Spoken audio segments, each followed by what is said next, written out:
karenanya dalam kesempatan Jumat kali ini khatib mengambil tema khutbah kita, yaitu mensyukuri nikmat kemerdekaan sebagai perwujudan dari semangat hijrah.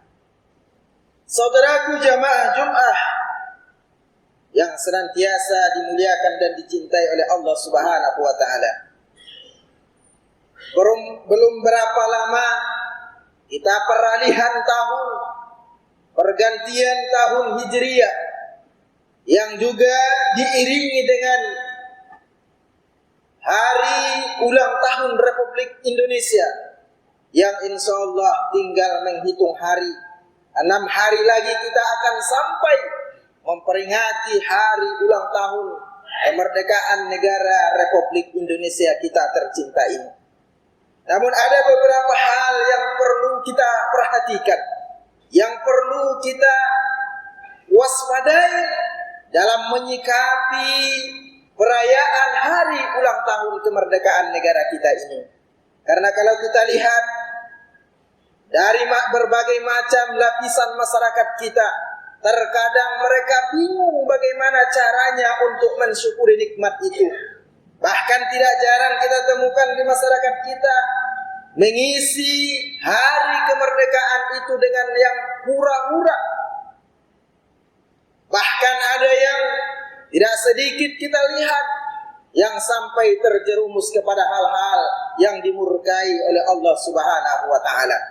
Maka dalam hal ini saya mengambil salah satu ayat yang difirmankan oleh Allah Subhanahu wa taala dalam surah Ibrahim ayat 7. A'udzu billahi minasyaitonir rajim. Bismillahirrahmanirrahim. Wa ista'azzana rabbukum la in syakartum la azidannakum wa la in kafartum inna adzabi lasyadid. Ingatlah ketika Tuhanmu memaklumkan apabila engkau bersyukur atas nikmat yang aku berikan, kata Allah, maka niscaya nikmat itu akan aku tambah. Namun sebaliknya, apabila kalian kufur atas nikmat yang aku berikan, maka akan ingatlah bahwa azabku amat pedih.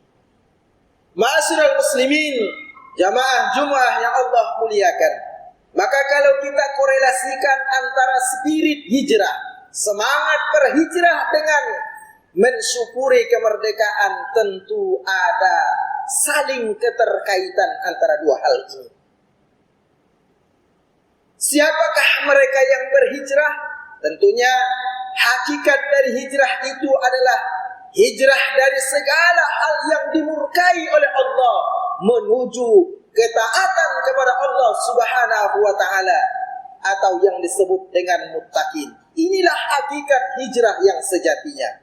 Maka ketika selama ini masih ada kelalaian, kealpaan di sana sini, maka pastikan setiap diri kita total secara kafah betul-betul hijrah sesuai dengan apa yang dikehendaki oleh Allah dan Rasul. Inilah yang Allah jelaskan dalam salah satu ayatnya, udkhulu fis-silmi kafah wa la tattabi'u khutuwatis syaitan innahu lakum aduwwum mubin. Masuklah kalian ke dalam Islam itu secara totalitas, keseluruhan. Jangan sekali-kali ikuti langkah syaitan, karena sungguh syaitan itu adalah musuh yang nyata bagi kalian. Maka sejatinya hadirin, siapapun kita, ketika kita menanamkan spirit hijrah, maka automatically akan berpindah dari hal-hal yang semula dibenci oleh Allah, beralih kepada hal-hal yang disukai, bahkan dicintai oleh Allah Subhanahu wa taala dan Rasulnya. Maka oleh sebab itu hadirin, jamaah yang dimuliakan oleh Allah, siapapun kita yang Allah amanahkan sebuah kepemimpinan, maka pastikan nanti saat perayaan hari ulang tahun Republik Indonesia kita, jangan sampai ada hal-hal yang mengundang murka Allah Ta'ala. Jangan sampai ada hal-hal yang notabene-nya berjubah kesyukuran, tetapi ternyata isinya adalah kekufuran kepada Allah Subhanahu wa taala. Na'udzubillahi min dzalik. Maka apa yang harus kita lakukan? Apa yang harus kita buktikan sebagai perwujudan rasa syukur kita kepada Allah Subhanahu wa taala? Maka pastikan kegiatan apapun yang kita lakukan, maka banyaklah kita berdoa, mengenang bagaimana para pahlawan kita berjuang. Jenderal Panglima Besar Sudirman, para santri, para kiai memperjuangkan bangsa negara kita ini, sehingga mereka rela mati syahid, berkorban untuk kemerdekaan kita sekarang ini. Maka jangan hianati saudaraku perjuangan mereka dengan hal-hal yang hura-hura, dengan hal-hal yang maksiat kepada Allah. Jangan sampai melukai perjuangan mereka yang mereka berjuang untuk tumpah darah kita Indonesia ini. Maka karena itu khatib mengingatkan kepada kita semua, sebagaimana yang Allah firmankan di dalam surah Al-A'raf ayat yang ke-96, ada dua syarat di situ. Allah sebutkan kalau ingin bangsa dan negeri kita ini didapatkan atau diberikan keberkahan oleh Allah. A'udzu billahi minasyaitonir rajim. Bismillahirrahmanirrahim. Walau anna ahlal qura amanu wattaqau lafatahna alaihim barakatin minas sama'i wal ard. Walakin kazzabu fa akhaznahum bima kanu yaksibun. Kata Allah, kalau sekiranya penduduk suatu negeri beriman dan bertakwa kepada Allah, niscaya Allah akan turunkan keberkahan dari langit dan dikeluarkan keberkahan dari bumi. Dan sebaliknya ketika mereka mendustakan, niscaya Allah akan mengazab mereka akibat dari apa yang mereka lakukan tersebut. Maka dalam ayat ini hadirin sidang jamaah Jum'ah yang Allah muliakan, ada dua syarat kalau ingin negeri kita ini mendapatkan keberkahan dari Allah, baik itu keberkahan dari langit maupun dari bumi. Syaratnya harus iman dan bertakwa kepada Allah Subhanahu wa taala. Maka mari kita tanya diri kita masing-masing hadirin jamaah Jum'ah, sudahkah kita benar-benar beriman kepada Allah? Sudahkah kita benar-benar bertakwa kepada Allah yang selalu diulang-ulang oleh khatib setiap saban Jumat? Ittaqillah, ittaqillah haitsumakun. Bertakwalah kalian di mana saja pun kalian berada. Sudahkah kita menerapkan ini dalam setiap sendi-sendi kehidupan kita? Maka sejatinya tujuan daripada iman dan bertakwa kepada Allah tentunya mendapatkan ridho Allah Subhanahu wa taala. Selain daripada itu, orang yang bertakwa akan selalu diberikan keberkahan oleh Allah Subhanahu wa taala. Makna takwa dalam bahasa Arab yakni ziyadatul khair, yaitu bertambahnya nilai kebaikan. Mungkin di antara kita ada yang diberikan oleh Allah rezeki lewat instansi atau tempat ia bekerja. Ada yang sampai puluhan juta, bahkan tidak sedikit juga masih di bawah 1 juta, bahkan ratusan ribu. Tapi apa tandanya ia mendapatkan rezeki yang berkah? Walaupun ia tidak mendapatkan hasil yang puluhan bahkan ratusan juta, tapi ia bisa berinfak, bisa bersedekah, zakat, bahkan berwakaf, menyantuni fakir miskin, dan amalan-amalan lain sebagainya. Inilah yang disebut dengan harta yang berkah.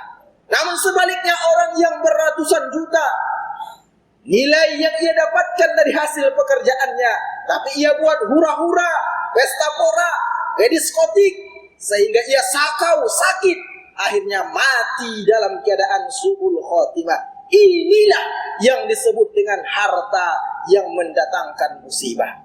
Maka oleh sebab itu hadirin, jangan sampai amanah yang demi Allah berikan amanah kepada kita jadikan hanya sia-sia belaka. Jadikanlah amanah yang Allah berikan itu sebagai sarana untuk mengundang berkah Allah, mengundang ridho Allah, sehingga dengan itu Allah semakin sayang dengan kita, Allah semakin cinta dengan kita. Sebagai penghujung khotib kita pada kali ini, dalam sebuah riwayat yang singkat, Nabi pernah berpesan kepada kita umatnya, al-mu'minun al-qawi khairun wa ahabbu ilallah minal mu'minad dhaif. Bahwa kata Nabi, mukmin yang kuat, siapa mereka mukmin yang kuat? Tentu mereka yang mampu bertakwa, tentu mereka yang bukan sembarangan Islam, bukan hanya KTP-nya Islam, tetapi mengamalkan, mengaplikasikan nilai-nilai keislaman itu dalam sendi kehidupannya. Maka apa yang mereka dapatkan? Khair, kata Nabi, mereka ini lebih baik, wa ahabbu ilallah, dan dicintai oleh Allah daripada mukmin yang lemah. Maka dari itu hadirin, mari sama-sama kita introspeksi diri, sama-sama kita perbaiki keimanan dan ketakwaan kita kepada Allah Subhanahu wa taala. Selagi apa? Selagi Allah masih memberikan kesempatan kepada kita, Allah masih memberikan umur kepada kita. Namun ketika umur dicabut oleh Allah, maka tidak ada lagi tentunya kesempatan kita. Karena itu, melalui mimbar yang singkat ini, khatib mengajak kita semua, isilah kemerdekaan negara kita ini dengan hal-hal yang dicintai oleh Allah, dengan hal-hal yang mengundang kemurahan Allah, yakni ridhonya Allah Subhanahu wa taala, dengan hal-hal yang positif, dengan hal-hal yang jauh daripada nilai-nilai maksiat. Mudah-mudahan kita senantiasa diberikan oleh Allah kekuatan, diberikan oleh Allah keistiqomahan, sehingga apapun yang terjadi dalam hidup kita bukan membuat kita semakin lemah, bukan membuat kita semakin surut iman dan takwanya kepada Allah. Tapi yakinlah saudaraku, semakin kita diuji oleh Allah dengan ujian yang berat, itulah tandanya Allah cinta kepada kita. Inilah yang Allah tegaskan dalam surah Al-Ankabut, ahasiban nasu ayyatraku ayyakulu amanna wa hum la yuftanun. Apakah mereka dibiarkan mereka mengatakan beriman, kata Allah, padahal belum kami uji. Maka sejatinya orang yang beriman harus siap diuji dan tahan diuji dan lulus diuji oleh Allah. Maka mudah-mudahan kita diberikan kekuatan, diberikan pertolongan oleh Allah, sehingga kita lulus dalam ujian demi ujian, sebagaimana Allah memberikan kemenangan kepada orang-orang soleh, para umat-umat terdahulu yang mereka berhasil melewati segala macam ujian-ujian kehidupan itu dengan tetap istiqamah di jalan yang Allah ridhoi. Barakallah li wa lakum fil Qur'anil azim wa nafa'ni minal ayati wa dzikril hakim wa taqabbal minna wa minkum tilawatahu innahu huwas samiul alim.